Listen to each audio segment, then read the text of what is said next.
Y vamos a leer desde el versículo 11 hasta el 14. Dice así: acerca de esto tenemos mucho que decir y difícil de explicar, por cuanto os habéis hecho tardos para oír. Escuchen muy bien eso.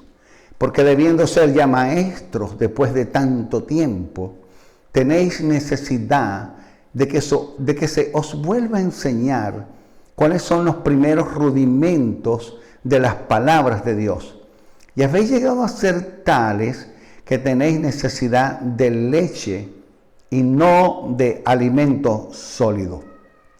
Y todo aquel que participa de la leche es inexperto en la palabra de justicia, porque es niño, pero el alimento sólido es para los que han alcanzado, ¿qué? Madurez. Para los que por el uso, muy importante esa palabra, tienen los sentidos ejercitados en el discernimiento del bien y del mal. Voy a repetir esta expresión: para los que por el uso tienen los sentidos ejercitados en el discernimiento tanto del bien como del mal. Gracias, Jesús, por esta palabra. Yo le he colocado un tema a este mensaje, y el tema es el siguiente: el poder de un espíritu que discierne. El poder que tiene un espíritu que discierne. Estamos hablando de nosotros como personas espirituales. Lo podría llamar así: el poder que tiene una persona cuando discierne, cuando tiene la capacidad de discernir. Mire, aquí en estos textos bíblicos que hemos leído, hay algunas cosas bien interesantes. Quisiera darles un poquito de historia para los que no conocen tanto la Escritura. Esta fue una palabra dirigida a los hebreos, más que todo a los judíos de Palestina. Fue una palabra totalmente para ellos. Ellos se caracterizaban por ser personas, según el apóstol Pablo nos lo dice en el libro de los Hechos, o Lucas, dice que ellos eran personas que tenían un gran celo por la ley. Eran personas celosas extremadamente en la ley. En otras palabras, podemos decir que ellos eran legalistas. Mas, a pesar de ser legalistas, no tenían conocimiento de la palabra, ni tenían crecimiento espiritual. En sus primeros tiempos de cristianos, habían tenido un gran nivel de luz, habían tenido un gran nivel de espiritualidad, pero ellos con el tiempo la perdieron. Por eso es que dice así, ¿verdad? Que cuando el apóstol le está hablando allí en el capítulo 11, y les comienza diciendo acerca de la revelación de Jesús como ese sacerdote tan importante, y habla tantas cosas de Jesús en el Jesús revelado en el Nuevo Testamento, que está en sombras en el Antiguo Testamento, y él pudo describir una cantidad de cosas que eran sombras, traerlas a la realidad y mostrarles a ellos el impacto que tenía conocer a Jesús como sumo sacerdote de nuestra fe, como aquel que se podía compadecer de nosotros y de nuestra debilidad, que no era como los antiguos sacerdotes, porque los antiguos sacerdotes, ellos ofrecían ofrenda por el pecado, no solamente del pueblo, sino de ellos, porque ellos también eran débiles, ellos también fallaban, ellos también cometían errores. Ahora mismo estaba viendo un video, no porque quise verlo, sino que lo colocaron, de una persona muy eminente, unos pastores muy eminentes que están pasando por una situación muy difícil, y cómo estaban declarando por las redes pues su problema, hablando de su situación, pidiendo perdón por su error, por su debilidad. Entonces, la Biblia dice que Jesús, gracias a Dios, no es así. Que Jesús, escúcheme bien, cuando ofreció su ofrenda por el pecado, gracias a Dios, no la ofreció por él, porque él nunca pecó. Pero tenía la capacidad extraordinaria, Jesús, de poder compadecerse de nosotros, porque Él en su cuerpo sufrió dolores, sufrió quebranto. Por eso dice el libro de Hebreos que Jesús en los días de su carne, con gran clamor y lágrimas, ¿lo recuerdan la semana pasada? Dice que con gran clamor y lágrimas estuvo delante de aquel que lo podía escuchar con un espíritu reverente, y por cuanto fue quebrantado, sufrió y aprendió obediencia. Así que el apóstol pues desarrolla una cantidad de cosas aquí muy importantes, pero dice que los hebreos palestinos no estaban en la capacidad de entender eso. Él dice, ustedes no están en la capacidad de comprender eso. Ustedes deberían ser ya maestros. Y dice allí, pero ustedes todavía necesitan de leche y necesitan de los primeros rudimentos, como que si fueran nuevos creyentes. Porque los nuevos creyentes son como niños. Hay que alimentarlos con leche. Hay que explicarle los rudimentos de la doctrina de Cristo, como el bautismo, la imposición de mano, la fe, el juicio venidero y todas esas doctrinas básicas necesarias, importantes, pero dice que la Biblia que es para los niños, y dice la Biblia que es para los que todavía son personas nuevas, que apenas están comenzando en su fe cristiana. Pero ¿qué pasa con el tiempo? ¿Qué sucede cuando el apóstol llega y les tiene que decir a ellos que en vez de ser maestros son niños? ¿Por qué, me pregunto yo, una persona que fue iluminada, porque dice, después de ustedes haber sido iluminados, esa expresión es muy importante, después de haber ustedes recibido formación básica cristiana, doctrina básica cristiana, vivencia básica cristiana, y después de haber pasado tiempo y haber crecido espiritualmente, y haber desarrollado su fe, y haber desarrollado su conducta, y haber desarrollado su nivel espiritual, ¿cómo es posible que todavía ustedes se encuentren en el nivel que se encuentran? Entonces yo les voy a desarrollar a ustedes, por favor, este tema, basado en lo siguiente.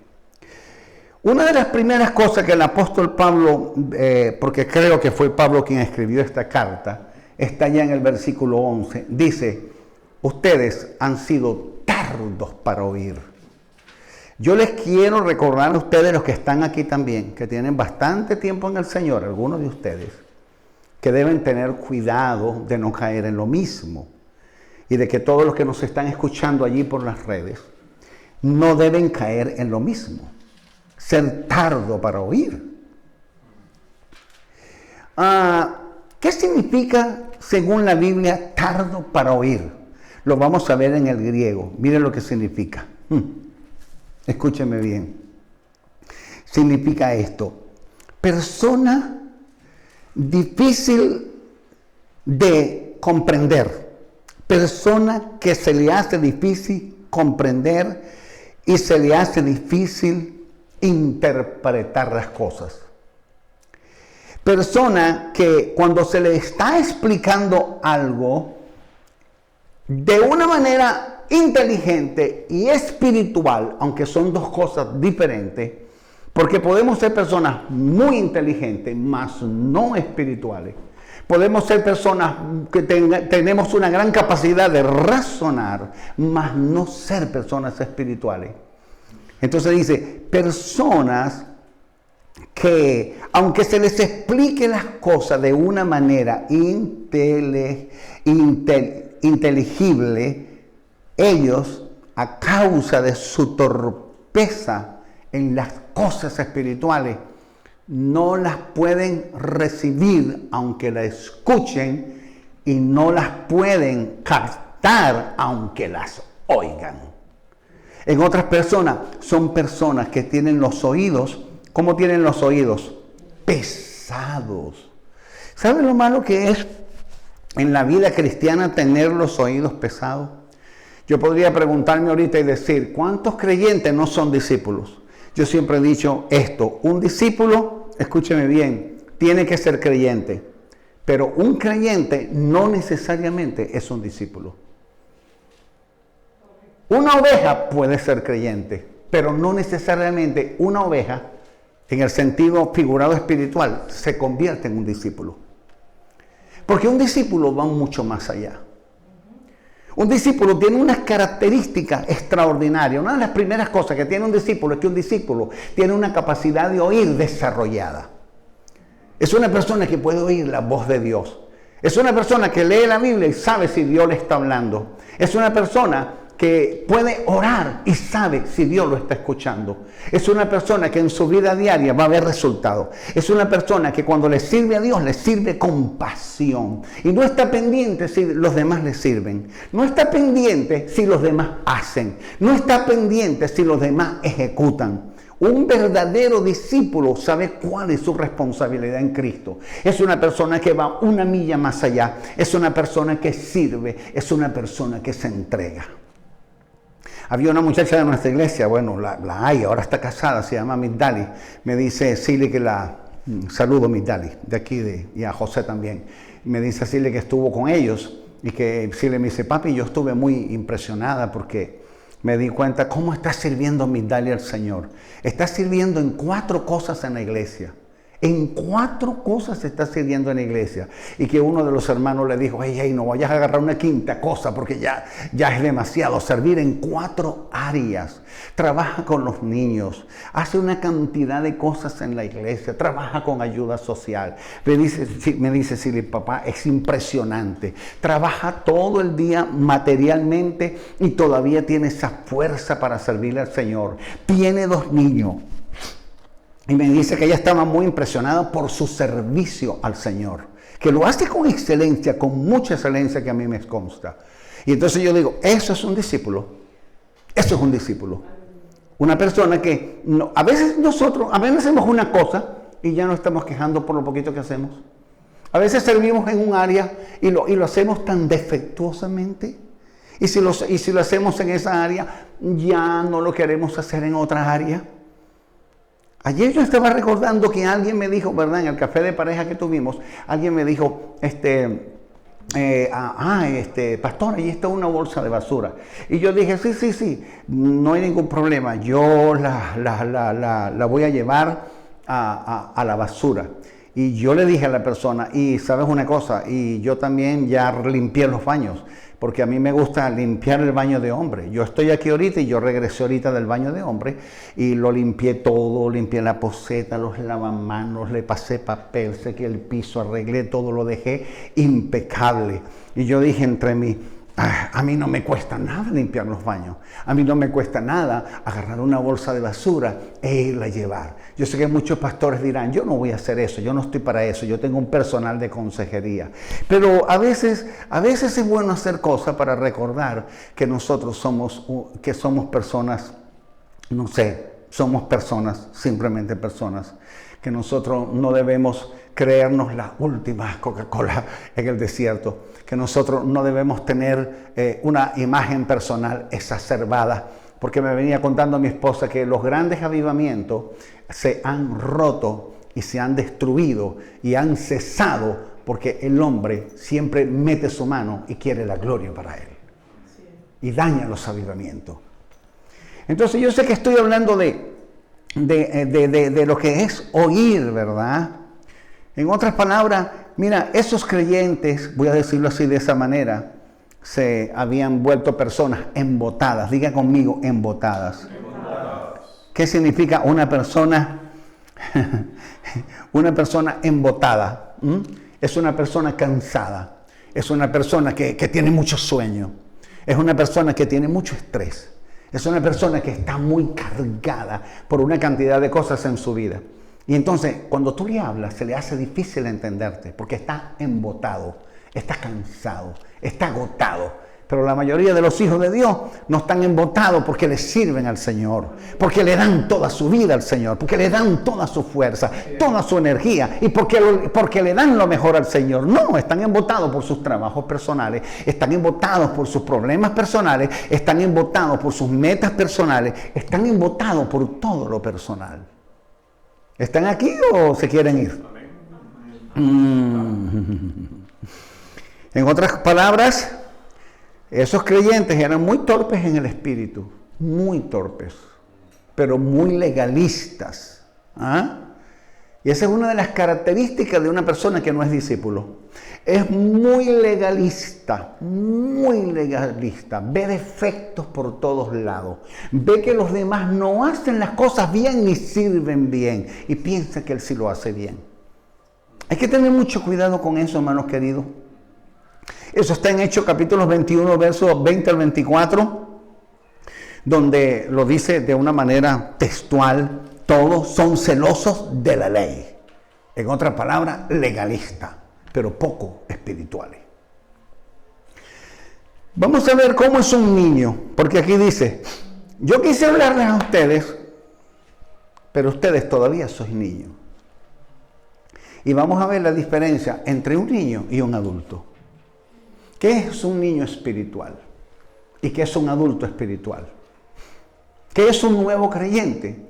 ¿Y qué es un creyente que ya, escúcheme, que ya ha desarrollado su fe y su nivel espiritual y su nivel de servicio y su nivel de compromiso y su carácter, que ya ha desarrollado todo en su vida, que ya a veces tú no tienes ni que decirle lo que tiene que hacer, porque ya sabe lo que tiene que hacer? Es como una persona que se entrenó en una fábrica, en una compañía, y le dieron entrenamiento, y te va a decir: un momento, ya no me entrenes más porque ya sé lo que tengo que hacer, a menos que le enseñes cosas nuevas, a menos que le enseñes nuevas tecnologías. Él dice: ustedes necesitan de leche y no de alimentos sólidos. Isaías capítulo 7, 16 dice: porque antes que el niño sepa desechar lo malo y escoger lo bueno. Y luego dice otras cosas allí. Esto nos da una idea que todos los niños tienen una etapa. Todos los niños saben, ¿verdad? Todos lo sabemos, que ellos no pueden saber lo bueno y lo malo en una etapa de su vida. Nosotros quisiéramos que los niñitos de 2 y 3 años adoraran a Dios y alabaran a Dios y danzaran y hicieran cosas como nosotros los adultos. No pueden. A veces se sientan, se fastidian y algunos porque ya tú sabes que los padres tienen fallas en los hogares en la educación cristiana. Se la dejan a los maestros los domingos en la iglesia y se les olvida que durante toda la semana el niño está con ellos y que son los que deben educarlo en la fe verdaderamente. ¿Están aquí? Entonces mire lo que dice la palabra, ¿verdad? En Deuteronomio 1:39 dice: y vuestros niños, de los cuales dijiste que servirán de botín, y vuestros hijos que no saben hoy lo bueno ni lo malo. ¿Qué es lo que pasa con un niño espiritual? No sabe lo bueno ni lo malo. No puede escoger entre el bien y entre el mal. Tú no le puedes exigir a un niño de 3 años: escoge entre lo bueno y lo malo. No, ya tú sabes, a los 2 años, ya tú sabes. Selecciona entre lo bueno y lo malo. La Biblia dice que no sabe escoger, que no puede elegir entre el bien y el mal. Eso es un niño. Los niños tienen una etapa en que no saben discernir.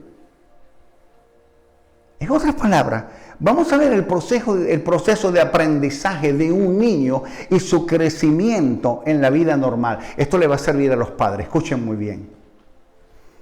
Un niño, ¿cómo comienza la vida? ¿Cómo come? Lo que se le da.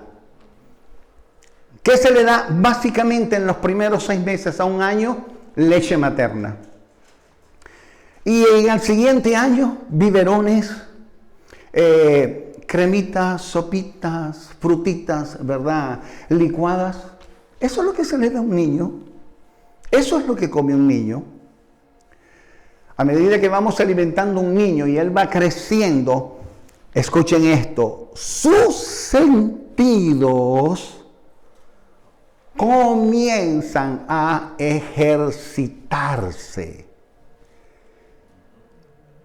Eso es cuando el apóstol dice que por el uso tienen los sentidos ejercitados para discernir el bien del mal, para saber cuál es la voluntad de Dios y qué no es la voluntad de Dios. Pero a medida que tú vas alimentando al niño, ¿qué va haciendo él? Sus sentidos, vamos a hablar del sentido del gusto, el sentido del olfato. Ah, huele leche, ellos huelen la leche materna. Saben cuál es el sabor de la leche materna. Tú le quieres meter otra leche y no la quieren. Tú le puedes meter otro pezón y sí lo agarran. Yo he visto niños que lo alimenta otra mujer y maman y toman leche materna. ¿Por qué? Si es un pezón diferente. Porque ellos están adiestrados para tomar leche materna. No importa de qué seno venga. Es leche materna.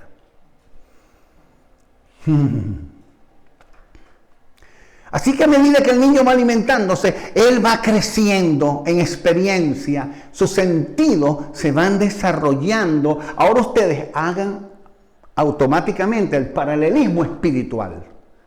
Yo voy explicando esto porque yo no voy a explicar el paralelismo espiritual y ustedes vayan haciendo el paralelo espiritual. Ah, ¿cómo es la vida espiritual?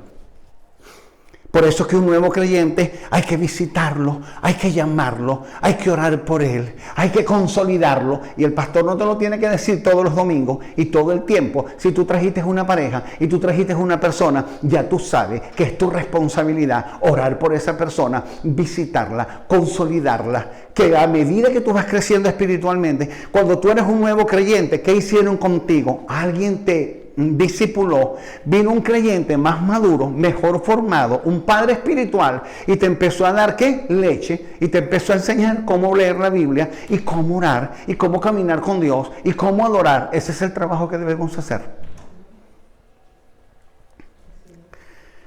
Los niños al llegar a la edad adulta no van a necesitar una enfermera o un doctor o un religioso o cualquier persona que tú quieras que le enseñe lo que es una comida, en otras palabras, lo que es algo comestible o lo que es algo venenoso. Lo que es algo que huele muy bien y lo que es algo nauseabundo. Porque a veces tú dejas unos granos negros, unos black beans, allí en la nevera, unos días, y cuando abres la nevera, así tú estés a 10 metros, te pega el mal olor. ¿Te ha pasado? Una comida que se descompone. ¿Qué dice la gente? ¡Fo!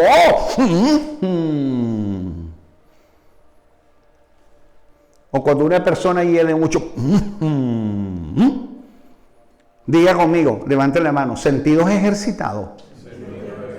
Porque tus sentidos fueron ejercitados con buenos olores, con malos olores. Tu gusto fue ejercitado para saborear ciertas comidas, ciertos alimentos, para saber qué es dulce, qué es agrio, qué es amargo. A eso se lleva, a eso, señores, me refiero.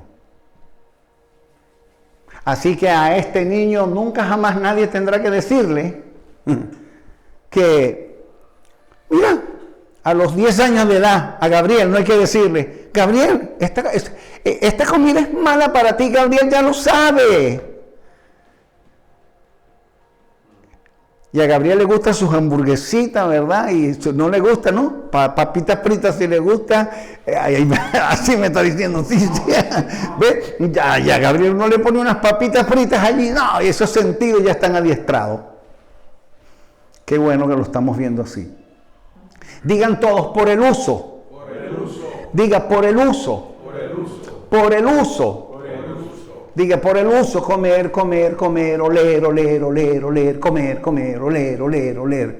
3 veces al día, toda la vida. Ese uso te da discernimiento. Usted se puede preguntar en esta hora, ¿qué es lo que desarrolla el discernimiento? ¿Cómo puedo ser una persona que discierna entre lo bueno y lo malo? Eso es lo que yo no tolero en esta sociedad. Que esta sociedad, las grandes minorías que apoyan lo incorrecto, lo inmoral, quieran llamarlo como lo quieran llamar, lo que realmente sucede es que están embotados. Lo que realmente sucede es que tienen torpeza firmeza mental y espiritual para no captar y comprender que esas cosas son nocivas para la familia. Porque aquí de lo que se trata, aquí todo ese movimiento de la comunidad lésbica y todo ese movimiento del aborto y todos esos movimientos que andan gravitando en la tierra hoy en día, lo que están buscando es solamente una cosa: destruir la familia, destruir la esencia del ser humano, destruir lo que es correcto, lo que es moral, lo que Dios instituyó para bendición de la humanidad. No es otra cosa.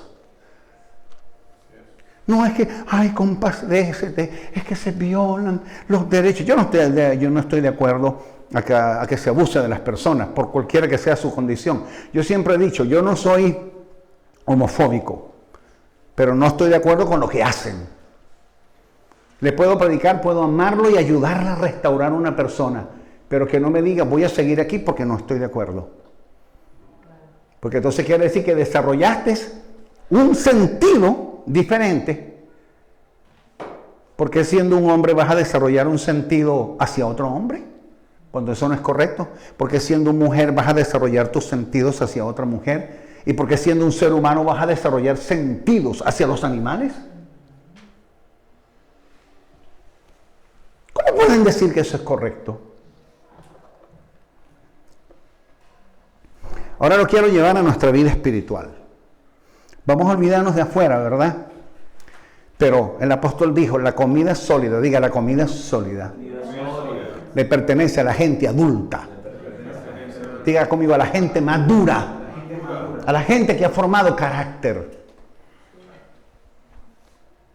Y yo quiero decirle que usted y yo tenemos que convertirnos y ser esas personas. Nosotros tenemos que ser, oiga bien, una iglesia madura. Nosotros tenemos que ser creyentes maduros. Debemos ser creyentes con carácter. Debemos ser discípulos, por decirlo de una manera más profunda. Discípulos comprometidos 100% con el Señor, que no hay que estarnos diciendo las cosas. No tienen que decirnos ora. ¿Cuál es el problema de los creyentes hoy en día? No oran, no leen la palabra.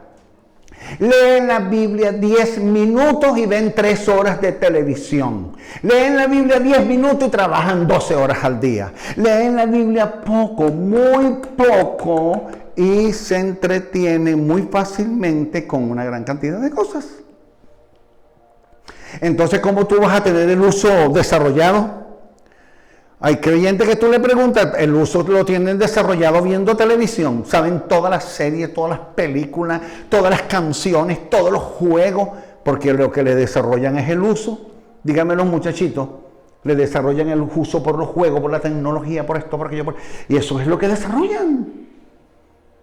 Levanta la mano y di conmigo, lo que yo coma dirá quién soy.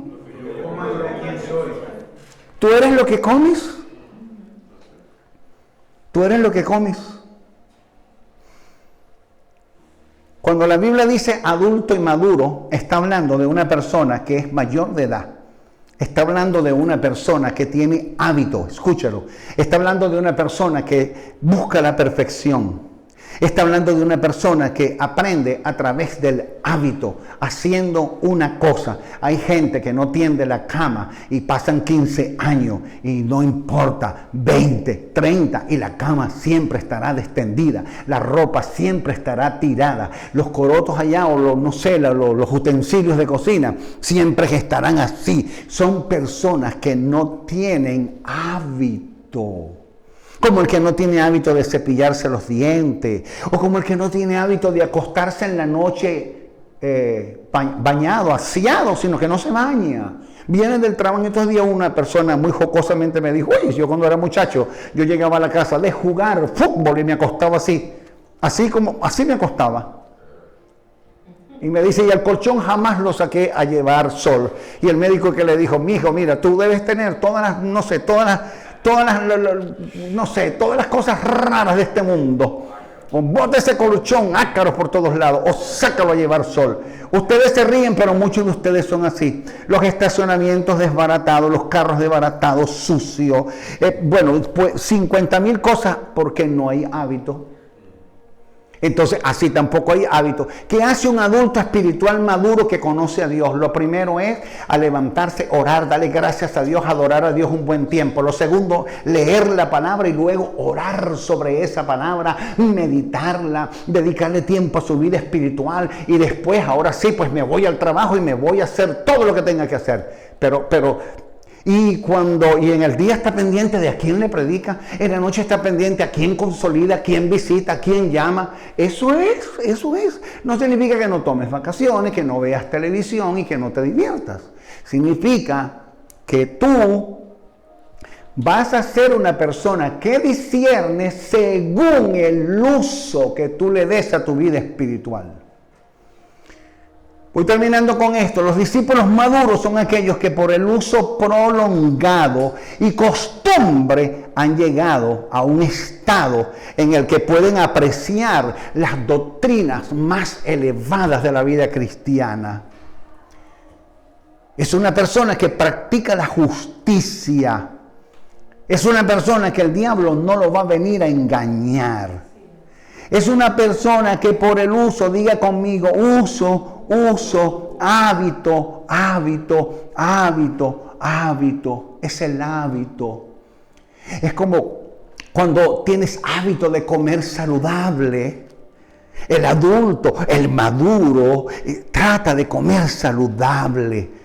Y de vez en cuando puede echar su canita y comerse su dulcito y su heladito, pero sabe que durante 6 días a la semana debe alimentarse correctamente, porque sabe que debe cuidar su cuerpo, no solamente para tener una buena figura y estar saludable, sino porque tu cuerpo es templo y morada del Espíritu Santo y no es tuyo ni te pertenece y debes cuidarlo. Es una persona que sabe por experiencia que tiene que orar. ¿Están aquí conmigo? Que tiene que leer la palabra y meditarla frecuentemente. Eso se llama uso. Lo que va a dar el discernimiento es la práctica. Lo que hace que el niño discierna cuando está adulto es la práctica.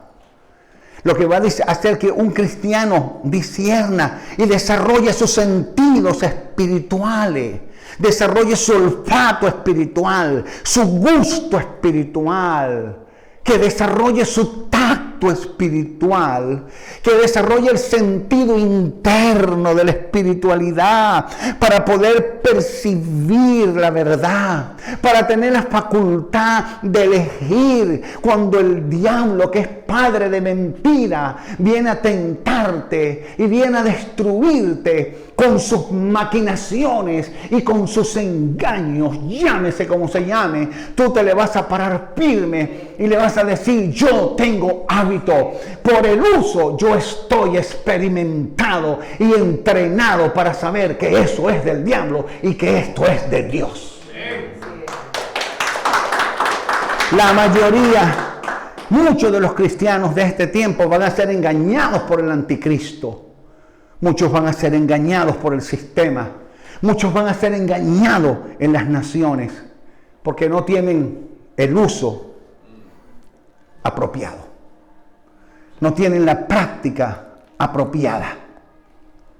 Ellos no van a ser capaces de distinguir el error. No van a ser capaces de hacer un examen cuidadoso y detenido de lo que es correcto y de lo que no es correcto. Por esto es que esta sociedad decide y elige cosas equivocadas, gobiernos equivocados, gente equivocada, decisiones equivocadas, porque no tienen uso,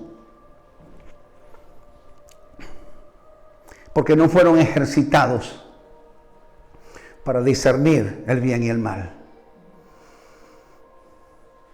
No aprecian la verdad, no la aprecian, aprecian la mentira, el engaño, lo falso. No tienen capacidad para elegir lo verdadero. Esa es la sociedad a la que nos enfrentamos en este tiempo. que vendrán inclusive ministros connotados que cuando pequen o cuando enseñen sus doctrinas, y algunas de ellas de error, te dirán que están haciendo lo correcto, porque Dios les habló y porque Dios les dijo. No hay discernimiento. Yo le voy a hacer una pregunta. ¿Cómo sabremos qué es verdad? Jesús, en uno de sus pasajes en el Nuevo Testamento, llegó allí cuando, eso si no me equivoco está en Juan capítulo 15, llegó y le dijo a sus discípulos, le dijo ahí a los fariseos, a los escribas: ¿cómo es que ustedes no me conocen? ¿Cómo es que ustedes no pueden discernir este tiempo?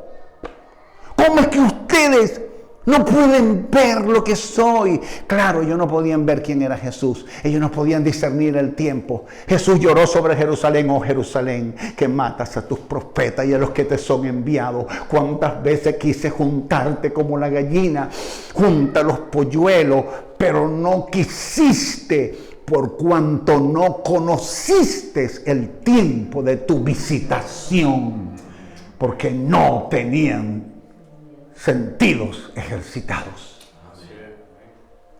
Jesús vino a esta tierra y humildes pastores fueron los que lo reconocieron.